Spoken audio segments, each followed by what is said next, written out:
gente vai pensar bem a nossa câmera, a gente vai iluminar muito bem a nossa cena e o nosso processo de edição ele vai ser mais fácil do que nunca.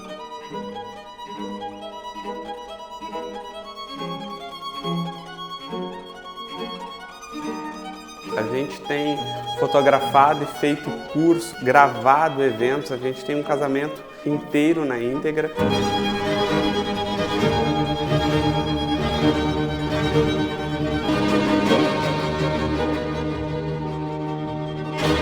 Flash, isso aqui só mexe na potência, não vai mexer com a dureza ou suavidade do flash. Bem-vindos a esse nosso evento sobre eventos.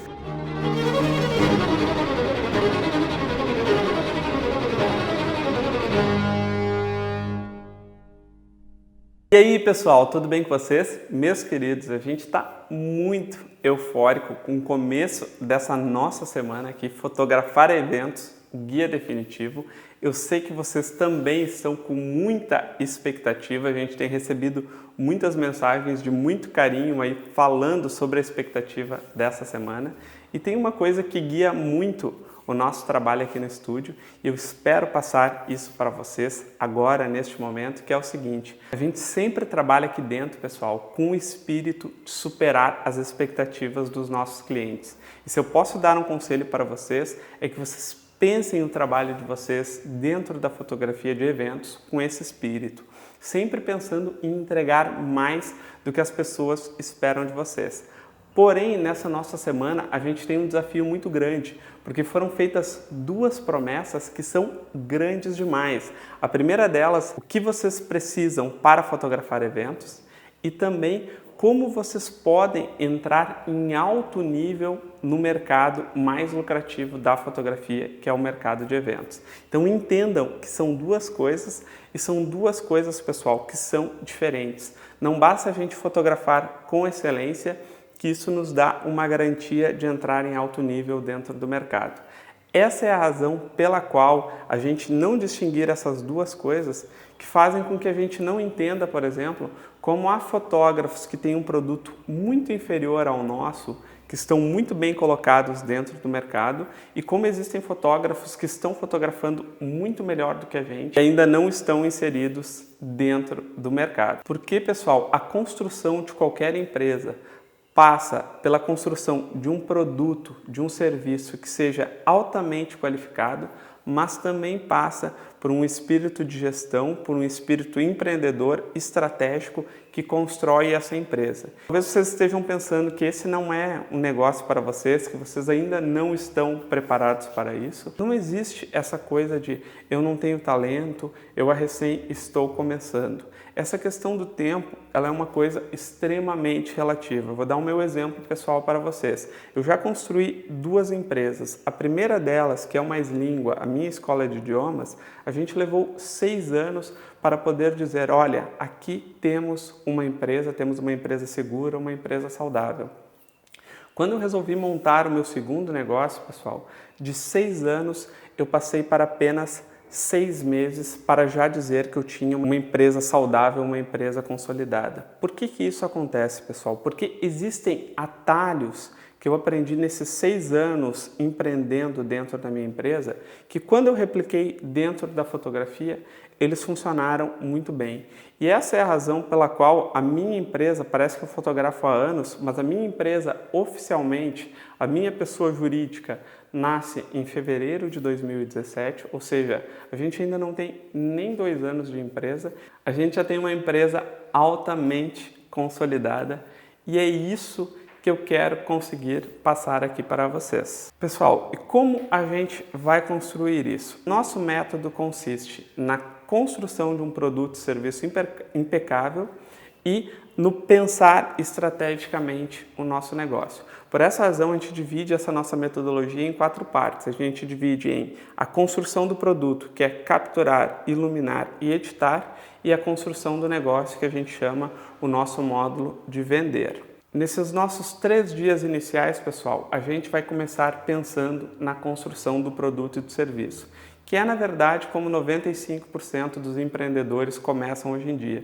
Essas pessoas são tecnicamente muito boas naquilo que fazem, amam aquilo que fazem e começam um negócio. Porém, sem a parte estratégica, a nossa empresa ela pode ter uma duração de vida muito curta. Porém, a gente precisa construir esse nosso produto. Então, por exemplo, na nossa aula de hoje, a gente vai falar sobre capturar e eu vou mostrar para vocês uma das formas com as quais eu fotografo os meus eventos, uma forma bem bacana, bem prática da gente não errar a forma como a gente fotografa os nossos eventos.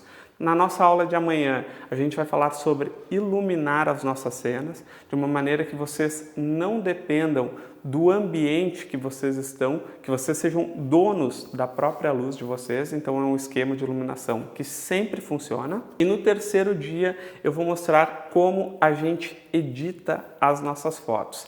Dentro desse fluxo capturar, iluminar e editar, vocês já têm a produção de um produto de excelência, como os grandes profissionais do mercado fazem. Como eu quero superar as expectativas de vocês, pessoal, se houver muito engajamento dentro dessa nossa semana aqui, eu vou liberar um quarto vídeo extra que não está programado em lugar nenhum, que é a introdução do vender. E tenho certeza que esse vídeo vai abrir muito a cabeça de vocês para vocês começarem a construir este negócio. E a forma que vocês têm de se engajar nisso é vocês comentarem dizendo se a semana está atendendo às expectativas de vocês, o que vocês estão achando desses vídeos. Se vocês quiserem me dizer o estado de vocês ou se vocês estão fora do Brasil, coloquem ali a cidade, o estado e se vocês já fotografam profissionalmente ou se vocês estão iniciando agora na fotografia. Bom, então eu já vou deixar vocês com o nosso primeiro vídeo aqui, que é falando sobre capturar e amanhã a gente se vê aqui falando sobre iluminar. Tá legal então, meus queridos? Grande beijo para vocês, espero que vocês aproveitem demais essa nossa semana. Tchau, tchau! E aí pessoal, tudo bem com vocês? Vamos então configurar a nossa câmera para o evento. Vou mostrar aqui para vocês já de cara aqui as configurações que eu usaria para um evento, já deixei pré-configurado. E vou explicar cada uma dessas opções aqui para vocês. A primeira delas, e muita gente me pergunta, César, tu faz vídeo sobre o modo AV, sobre o modo TV, por que tu usa modo manual no evento? Vou explicar aqui para vocês. Não é que eu uso modo manual ou que eu pregue algum outro tipo de modo, pessoal. O que eu prego é que a gente, em um evento, esqueça a câmera para se fotografar. E a gente só consegue fazer isso se a gente tiver um tipo de automatismo que faça as compensações. Como eu vou colocar o meu flash em cima aqui da minha câmera e o meu flash não vai se trabalhar com modo manual, ou seja, eu vou trabalhar com TTL no meu flash, eu prefiro deixar a minha câmera em modo manual porque eu não vou mexer mais nessa câmera ao longo do evento, a não ser que eu precise de mais ou menos abertura, que seria a profundidade de campo. Aqui, por exemplo, quando eu quero desfocar o fundo, que é normalmente como eu trabalho ao longo dos meus eventos, com f2.8, que me dá bastante ambientação, mas algumas vezes, em algumas cenas, pessoal, eu vou precisar de um f4, por exemplo, para fazer algum tipo de protocolar, com padrinhos, algum tipo de foto com ferradura. Então, a única configuração na minha câmera que eu vou alterar basicamente é se eu quero mais foco ou desfoque. A velocidade, pessoal, vocês têm que entender uma coisa.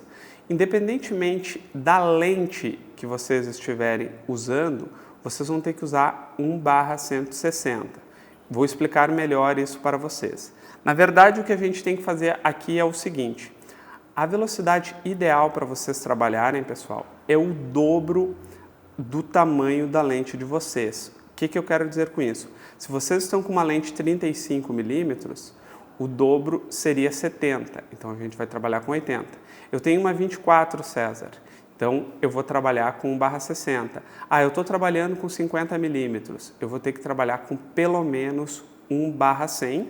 E se vocês não quiserem se incomodar ao longo de um evento, por exemplo, vocês estão com uma 1855, vocês estão com uma 1750, com uma 2470, vocês podem deixar em 1/125, que vocês não vão se incomodar e vocês não vão precisar se preocupar com isso ao longo do evento. Qual é a diferença, César, entre 1/125 e 1/80? Quando vocês estão com 1/80, vocês têm mais ambientação. Isso é bem importante dentro dos eventos.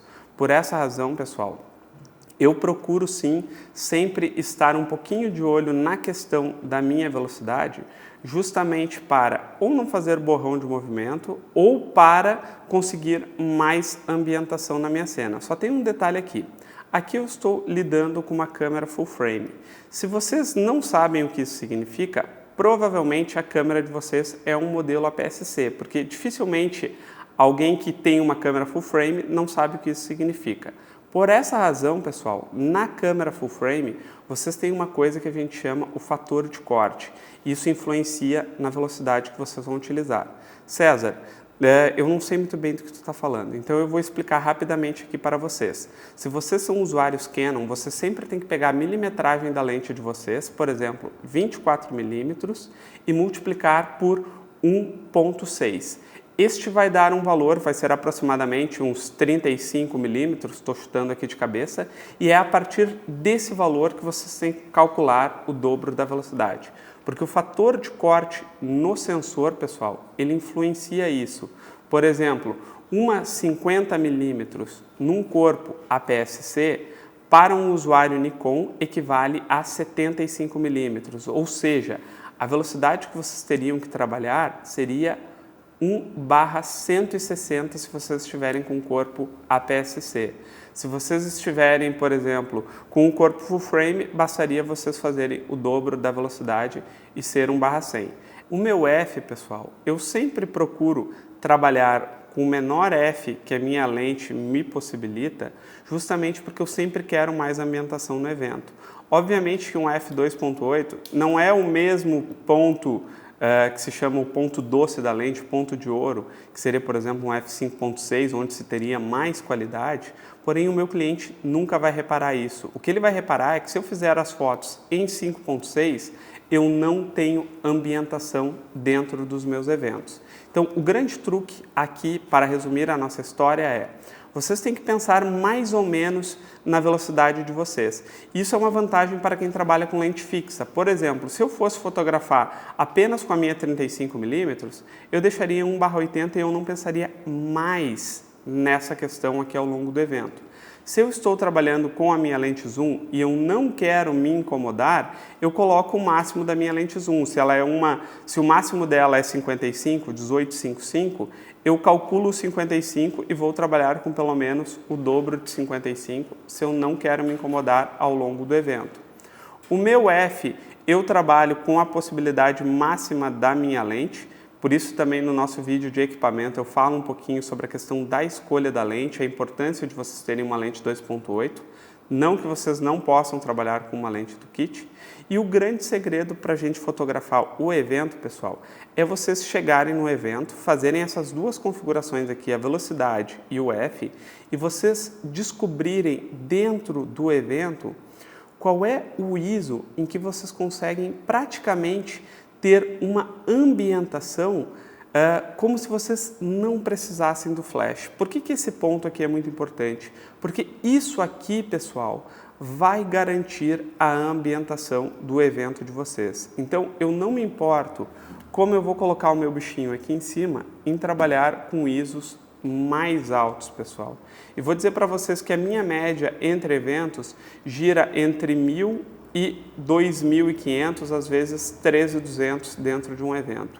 Não tenham medo de trabalhar com essa variação de ISO, não importa a câmera que vocês tenham, vocês precisam dar ambientação para os eventos de vocês, para que as fotos não fiquem com cara de flash. Confie em mim, confie em quem já fez 1 milhão de eventos e as pessoas sempre adoram as minhas fotos. Não caiam na falácia de fazer eventos com ISOs muito baixos, imaginando que as fotos de vocês vão ter mais qualidade. A gente vai falar isso ao longo do curso, mas o ideal é que num evento eu não penso em ISO menos de 800, porque algumas vezes eu quero vir aqui e fazer essa redução e eu não ter que me preocupar com a questão do meu ISO. Ou se eu precisar um pouquinho mais de profundidade de campo, eu também não quero pensar mais no meu ISO. Então eu sempre coloco o meu ISO como se eu não precisasse, praticamente não precisasse mais usar o flash, e daí eu deixo que quando eu venho e faço configurações, como por exemplo, mexer na minha questão no meu F ou na minha velocidade, que o meu TTL do flash faça essas compensações. E aqui a gente vai entrar no segundo detalhe, porque aqui a gente tem essas configurações e a câmera não vai mexer sob nenhuma hipótese nessas configurações que a gente fez. O que vai começar a acontecer? Quem vai começar a contar, pessoal, vai ser o nosso flash, que é o que a gente vai ver agora aqui no vídeo. Bom, pessoal, dentro do nosso flash, independentemente do modelo que vocês tenham, vocês vão ter que procurar a forma TTL. Na Nikon, às vezes, vai ser ITTL, há outras siglas em outros flashes, mas o importante é que vocês encontrem a sigla TTL, que é o modo automático da gente trabalhar com o flash.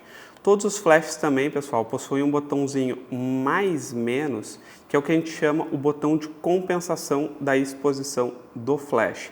Alguns flashes basta com que vocês mexam o botão direcional que vai mudar essa compensação. No caso do meu YN600, eu tenho que apertar no botãozinho de mais e menos para eu poder compensar para mais ou para menos a questão do meu flash. Ou seja, eu trabalho com a minha câmera daquela forma como eu mostrei para vocês e eu praticamente não mexo mais na câmera ao longo do meu evento e eu só vou calcular a minha potência baseado no TTL do meu flash que vai fazer o automatismo. Como todo e qualquer automatismo, pessoal, ele depende da gente entender o fotômetro. Não vou explicar aqui para vocês a questão da fotometria, até porque no nosso curso vai ter vídeos somente sobre essa questão de fotometria, mas a grande questão é a seguinte: sempre que vocês forem fotografar pessoas com roupas claras, em que o miolo da lente de vocês enxerguem que é claro, vocês têm que pensar o fotômetro de vocês de mais 7 até mais 1.3, às vezes mais 1.7. Sempre que vocês estiverem fotografando pessoas com tons escuros, roupas pretas, a gente vai estar trabalhando em menos 1.3, menos 1, menos 0.7. É bacana a gente saber disso porque a gente pode se antecipar antes de fazer a foto e ao longo do evento é difícil vocês pedirem para a pessoa para repetir a foto. Se vocês estão com dúvida, pessoal, vocês podem deixar o fotômetro no 0, mas vocês já vão ter que saber que na pós-produção, e é o que a gente não quer, vocês terão que fazer muitas compensações, especialmente na questão de realce e exposição do Lightroom. Mas, se vocês já percebem que o ambiente tem muitos tons médios, tons cinzas, as pessoas estão com roupas coloridas, porque as roupas coloridas, em geral, elas não são nem muito claras nem muito escuras. Vocês têm que fazer esse balanço. Aquele vermelho está mais para o escuro ou mais para claro. Se tiver um tom mais ou menos médio, vocês vão trabalhar apenas de menos 3 a mais 3. E este é o segredo para se trabalhar com TTL com o flash, pessoal. O zoom vai depender, pessoal, do tipo de lente que vocês estiverem. Por exemplo, eu posso deixar em zoom automático se a minha lente for uma lente zoom, porque daí eu vou mudar o zoom da minha lente e o zoom do meu flash vai se alterar automaticamente. Agora, se eu não tenho, por exemplo, eu só vou usar uma lente 35, é importante que eu deixe aqui em 35 mm para a luz do flash abranger todas as pessoas que vocês estão olhando dentro do visor da câmera de vocês. E, por último, pessoal, eu vou explicar para vocês por que eu uso esse meu acessório aqui. E ele tem duas partes, ele tem um lado prata e ele tem um lado branco. Eu vou utilizar o seu lado branco quando eu tiver paredes claras, teto claro para rebater, porque a minha luz rebatida, ela vai ser a minha luz principal e essa minha luz aqui ela vai servir como preenchimento. Eu vou usar o meu lado prata, pessoal, quando eu estiver um teto de madeira escuro, quando eu não tiver onde rebater, porque daí eu transformo a potência do meu flash, e isso aqui só mexe na potência, não vai mexer com a dureza ou suavidade do flash, como muita gente aí diz. Eu tenho mais potência na minha cabeça de flash, que antes seria deste tamanho aqui e a essa distância da minha lente. Quando eu levanto isso e eu coloco essa cabeça de flash aqui para cima, o tamanho da minha fonte fica muito maior e a distância da minha lente também é muito maior, ou seja, eu tenho muito mais contraste, eu tenho muito mais tridimensionalidade e eu tenho uma fonte de luz que se transforma em uma fonte mais suave do que essa fonte diretamente aqui dentro do flash. Não adianta também vocês baixarem isso aqui do flash imaginando que a luz vai ficar mais suave, porque isso aqui só mexe com o zoom do flash de vocês, pessoal, e aquela rabetinha branca, se eu estou usando essa minha outra rabeta branca aqui, não há nenhum tipo de necessidade de vocês trabalharem dessa forma aqui. Isso aqui, pessoal, dessa maneira aqui, rebate no flash, isso aqui é só para criar um quadradinho no olho das pessoas, porque não é a mesma coisa do preenchimento que eu tenho com essa minha outra abinha aqui, ou o preenchimento que vai me mandar essa outra abinha aqui. E em termos de captura, é basicamente assim que eu vou trabalhar dentro dos meus eventos, isso praticamente todos. Agora, se eu estiver num evento em que eu possa rebater o meu flash a 45 para trás ou a 45 para o outro lado, às vezes 45 completamente para trás, a gente vai ver que ao longo do curso que essas outras possibilidades podem se tornar mais interessantes do que o que a gente tem aqui na nossa rabetinha.